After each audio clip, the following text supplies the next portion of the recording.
Well, hi there.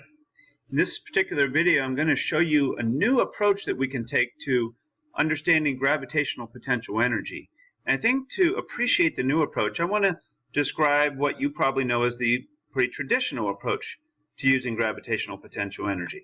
It's in problems that you see like this one, where we have a mass, perhaps some distance h above the surface of the Earth, and we let it go, and we ask a question like, how fast will it be going when it hits the surface of the Earth?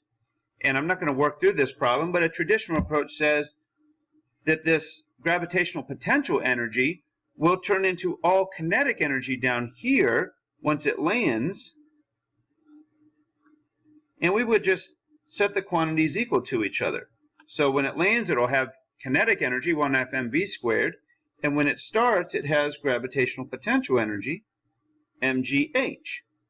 And there was always this kind of assumed value for the potential energy when it's at its lowest point, and that is 0. So, in fact, a lot of times you'll hear people say, well, the potential energy of a book when it's on a shelf is, and they just automatically do mgh. What they really mean is that's how much more potential energy it would have than if it were actually on the floor that it's being measured from. So this works just fine, but I want to show you now a situation where that approach is not going to work as well. So consider what we have here. Suppose instead of a mass just falling towards the surface of the Earth, we have mass 1 and mass 2 that are just getting closer to each other.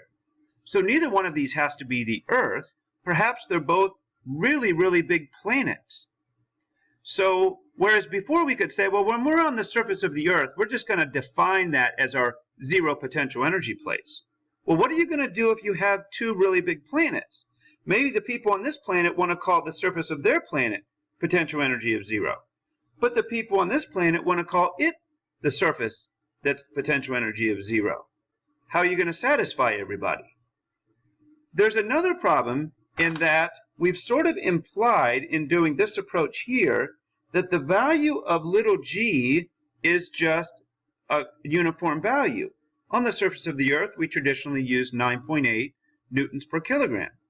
But if we're way, way far from the surface of the Earth, then g is no longer 9.8. It's going to decrease from that.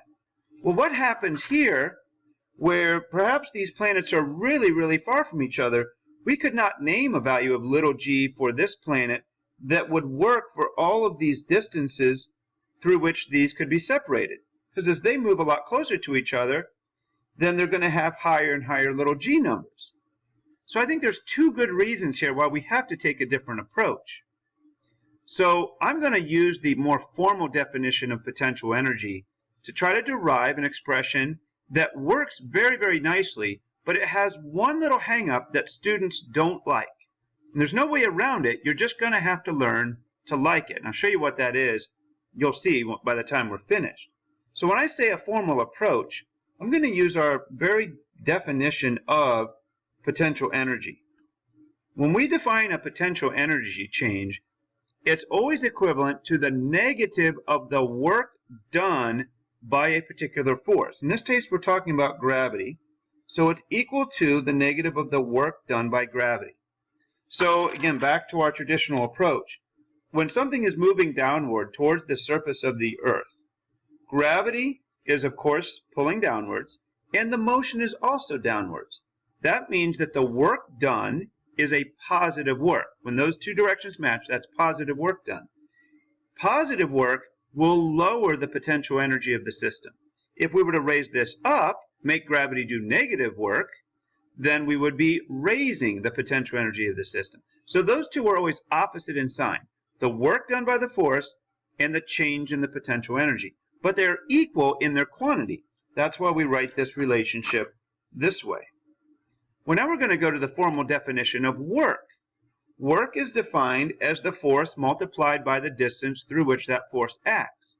But as I pointed out a second ago, this force is not going to be the same when we start out, because there's a force of gravity that's pretty weak here compared to if we get these things closer together. Perhaps we're twice as close when we end as when we start. That's actually 4 times as much force acting on these two planets. So we have to go to the form of the work equation for when we have forces that are changing. And so I'm going to again carry this negative sign over. What that would be is the force multiplied by the distance through which that force acts, but a tiny little distance. And of course, this is again the force of gravity. And this is a dot product.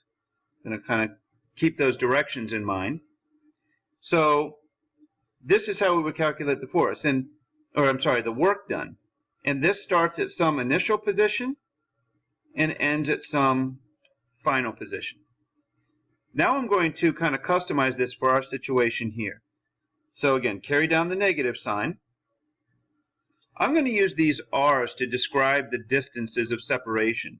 So r initial and r final will take the place of my x's here. And then I'm going to describe how strong the force is. This is the force of gravity. So we can define that as G times the product of the masses, M1 and M2, over the separation distance between them. And I'll call that x squared. And again, x is what I'm calling how far separated these are. These r's here are specific values at the beginning and the end. X is just the vector that goes from this object over to this object. Now notice that if my object here is to the right, if my x vector is to the right, my force that M2 has exerted on it is to the left. I point that out because we kind of have to be careful with our directions here because this is a dot product.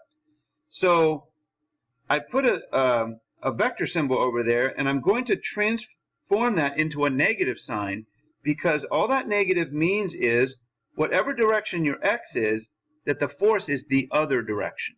So if I had an object over here to the left where my x was leftward, then my force would be rightward.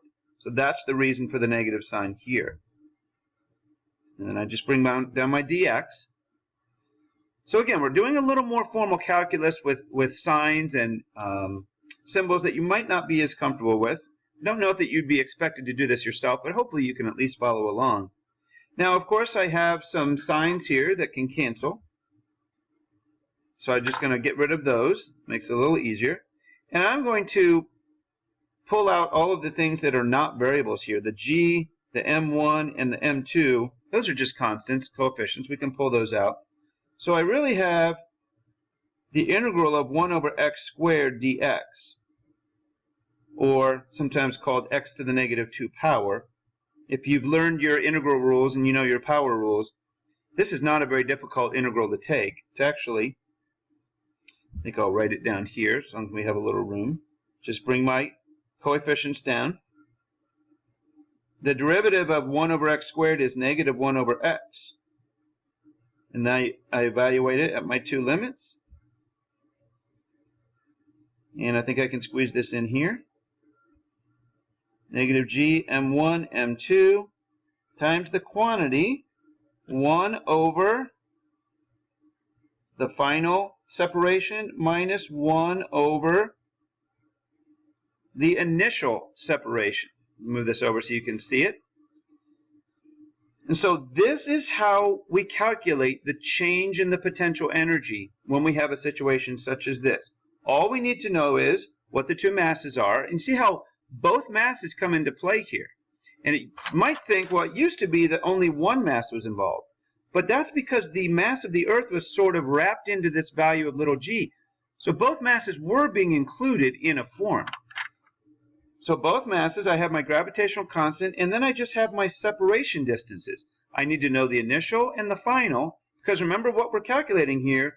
This is the difference in potential energy as I move from that initial position to that final position. Now, I told you that I would describe what we're going to do about the quandary of where to call the potential energy zero.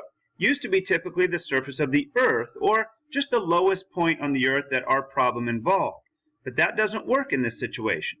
But let me show you something here. If you look at this expression, you can think about, well, what could I put in for a position that would make the expression go to zero, the zero potential energy place? Well, in a denominator, you would have to put in infinity for the value to go to zero. And that, strangely enough, is exactly what we do. we will define in these kinds of problems the potential energy to be 0 at a separation of infinity. So if they're really, really, really far apart, we will define that potential energy position to be 0. Now, what don't students like about that? Well, let me remind you of something. When the objects get closer and closer together, the potential energy has to go down. Just like when I take my pen and I lower it towards my desk, it has to be getting lower as well. But if you're going to start infinitely separated and call the potential energy 0, they can't get any farther apart than that. They can only get closer together. And that means that the potential energy can only go down from there. In other words, every gravitational potential energy that we deal with now is going to be negative. And that's just not something that we're used to. We always used to avoid that. We used to purposely take the lowest position in a problem and say, okay, that'll be our 0 position, and then everything above it obviously is going to be not negative but positive. Well, now we have kind of the opposite situation. Every gravitational potential energy will be negative unless you're infinitely separated, and then it'll be 0. But we will never have positive potential energies because we can't get any farther apart than infinitely separated.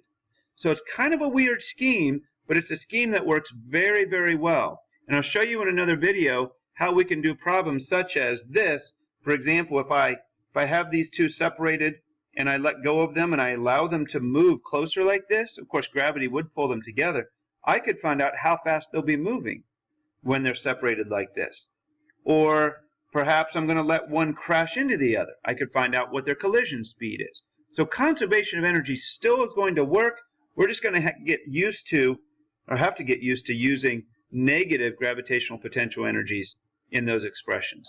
So we'll see that in another case. I think we've gone on enough for now.